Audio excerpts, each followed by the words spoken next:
Hi everyone, this is Paul here for the Magdalene Centre. Today I'm doing the astrology report for the Sun's transit through Gemini, which starts on the 21st of May and finishes on the summer solstice on the 21st of June.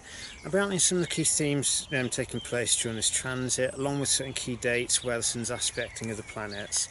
Before I do that, I just want to clarify, as I always do, that the astrology doesn't control our lives. It gives us a framework to help us understand what is unfolding around us. It helps us to become more aware of the opportunities presented to us at any given time. But for anything to actually change or to transform for us, it requires that we take conscious action, or we participate in the process and utilise the information to make the best choices we can make with the information that we have, and making sure that our actions are guided by wisdom and not just blind egoic impulse. Now, in terms of the Sun's transit through Gemini, this month-long transit brings us a chapter that's all about things like perception, communication, our thinking, and also our immediate environment. But they're all to do with the rational mind, or the development of it, or illuminating these parts of our lives. So obviously we go through this transit every year, so this gives us an opportunity to kind of deepen our level of understanding with it.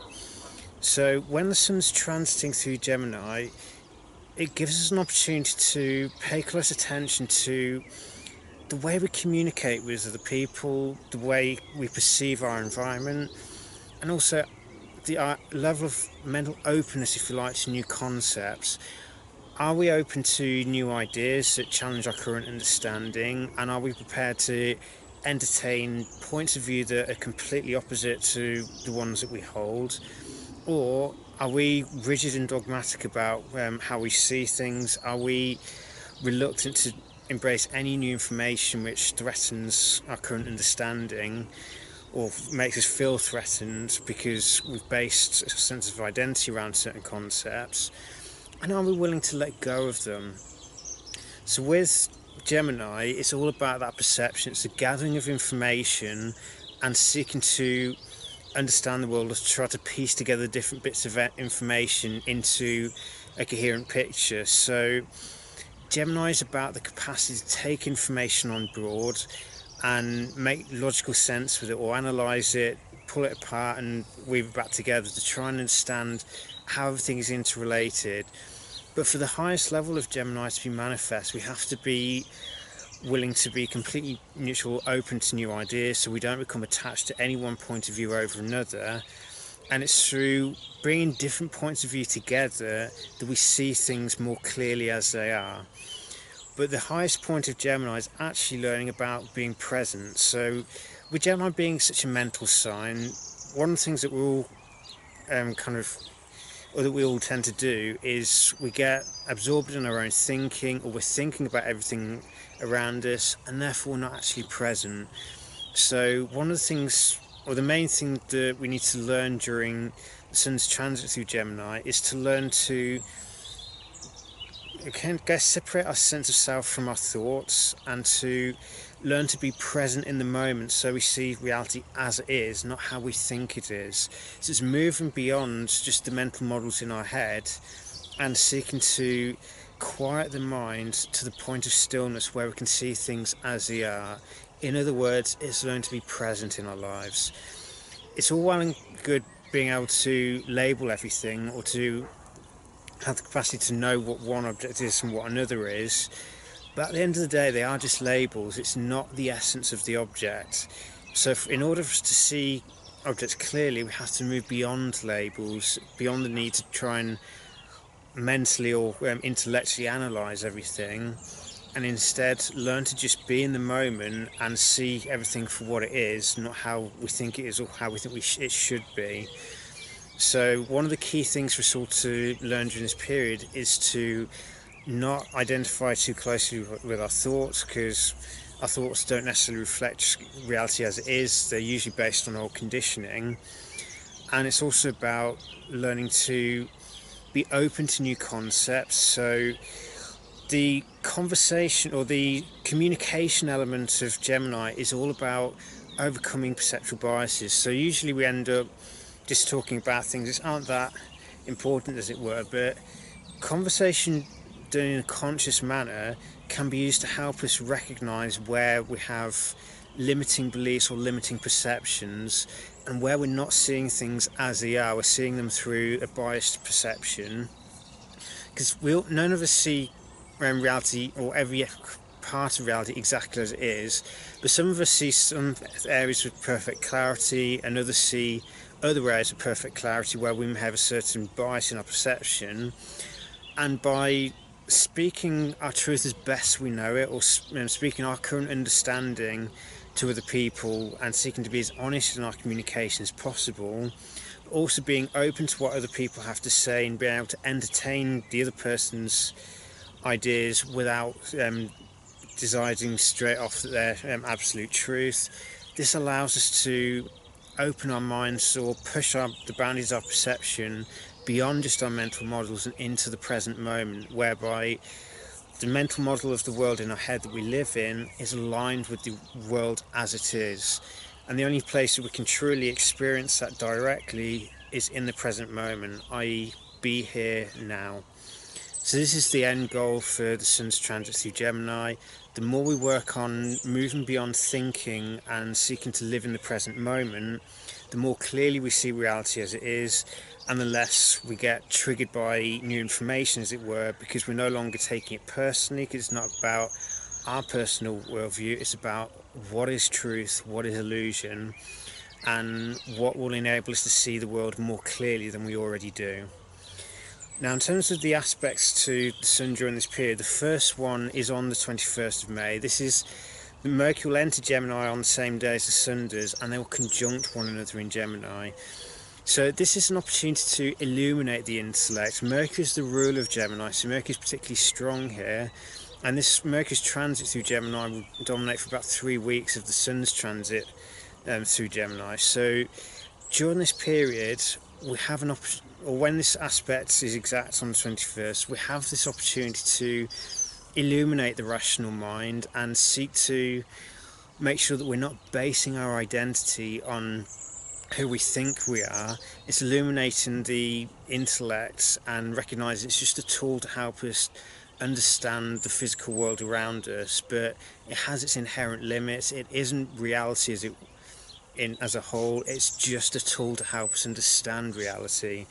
And if we can seek to separate our identity from who we think we are, or our thoughts and our mental perceptions of who we are, then we become less, or we take new information less personally. We're able to see everything more clearly. The next aspect along on the 26th will be a sextile between the Sun and Chiron in Aries. So this aspect gives us an opportunity to kind of illuminate or recognise where the wounds to the sense of the I am affect our mental perceptions of who we are, but it's also about where do we apply limiting labels after the words I am, because I am is an identity statement. Whatever we say after it has a huge moulding influence over our identity, because we're basically affirming that we are this thing. So it's about learning to recognise, are we using disempowering language or negative terminology after the words I am?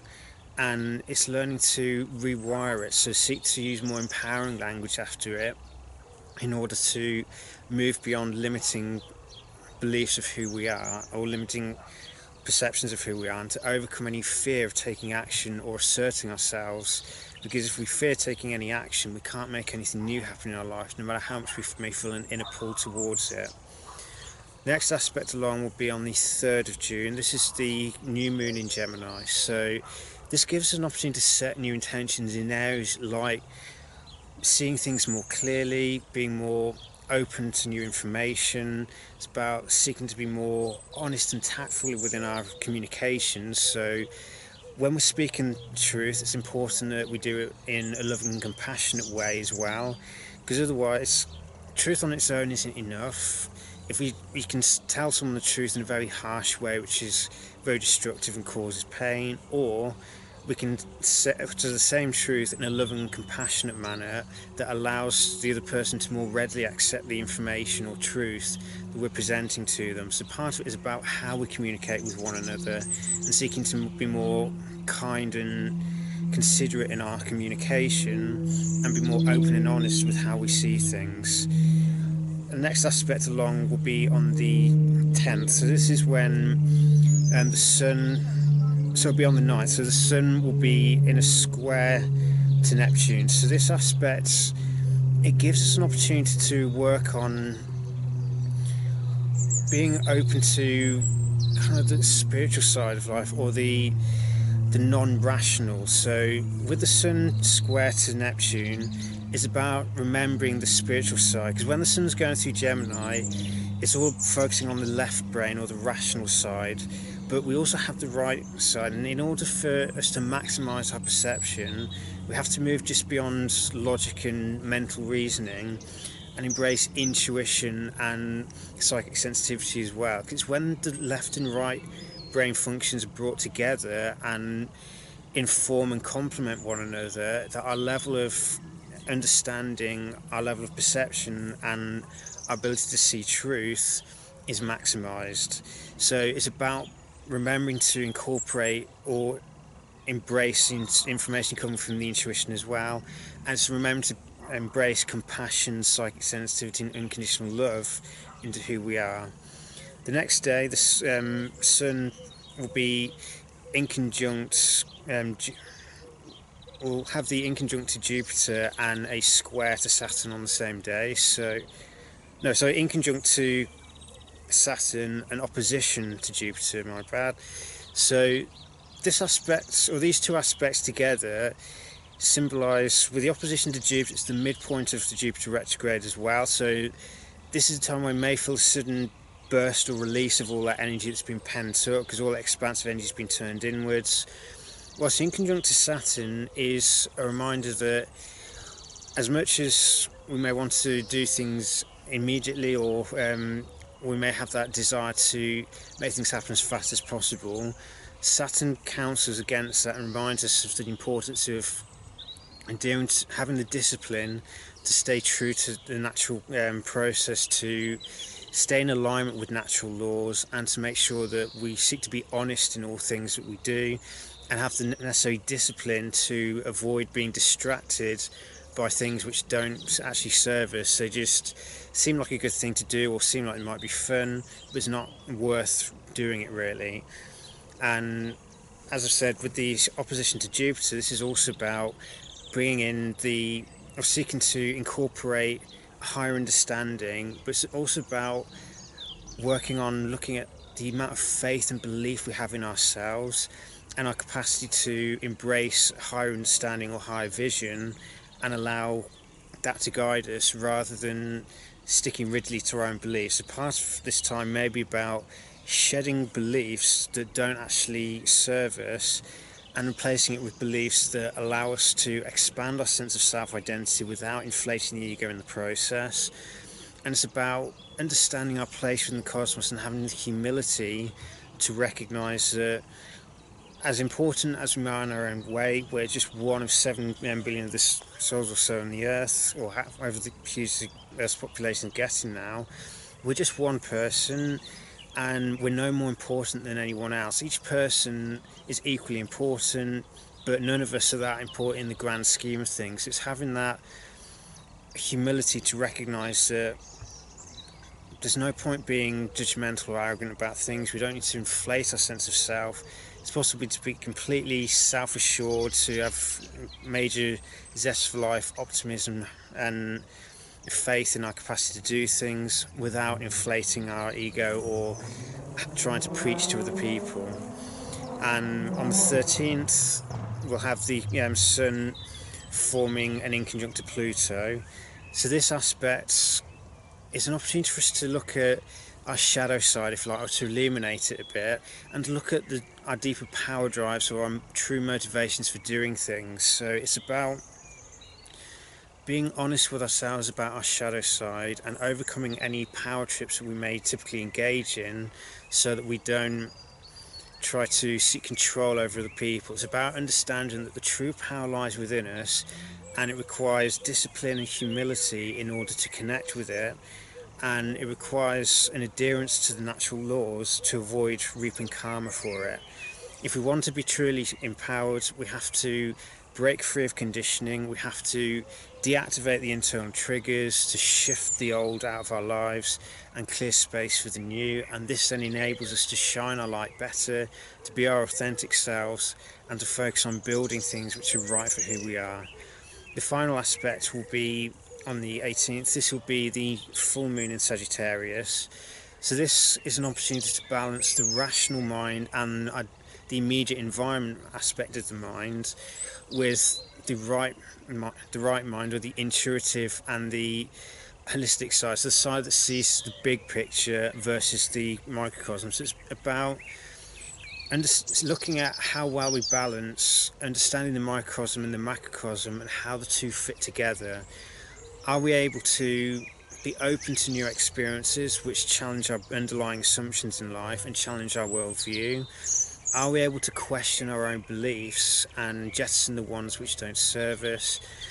And are we able to seek to remove any limited perceptions or any limited beliefs that keep us playing small, in order to expand the mind to its full potential and be able to expand our consciousness so we see things from a broader perspective in life, we see the bigger picture, and we no longer sweat about the small details. It doesn't mean that the small details get ignored.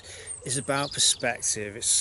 If we get lost in the details, then we don't see the big picture. Equally, if we obsess with the big picture and ignore the small details, we can end up overlooking some important piece of information that could radically change the picture that we're looking at. So I hope this useful guide for the Sun's transit through Gemini.